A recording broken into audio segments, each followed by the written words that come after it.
Hi there, it's Amy Asivido Christman, and you are getting a divorce and you are deciding if you should keep your home for the kids. It's an admirable thing to think about doing, and I want to give you some pros and cons.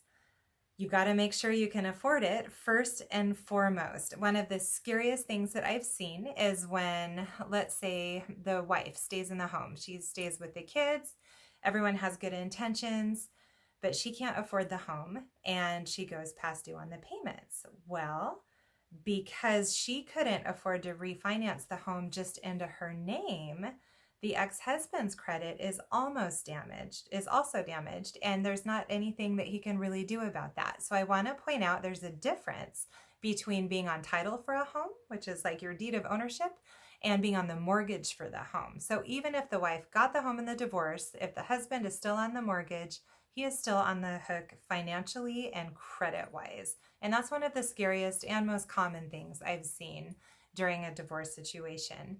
So please ask yourself if it truly is the best thing for your situation. If you can afford it, I can't stress enough how important it is to remove the other spouse from the mortgage. And there are so many ways to do that this video would be 3 hours long if I went through them all. And I just want to remind you, I went through a divorce about 10 years ago.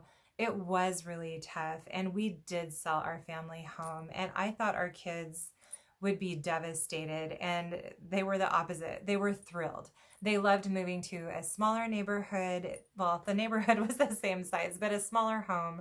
It was easier to take care of. They had a lot of friends there. It worked out great. And while that may not always be the case, the kids survived and it worked really well in our situation. It was for the best. There are so many different factors. I know everyone's situation is different, and the reason I'm doing these videos is to be of help. It's not an angle for your business. I would love to earn your real estate business.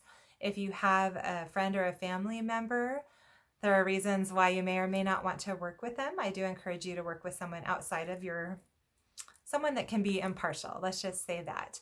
I am always available with no obligation to answer any questions. You can always have a free copy of my book, Selling Your Home During Divorce. My contact information should be right there. And, I just wish you the best during this difficult time.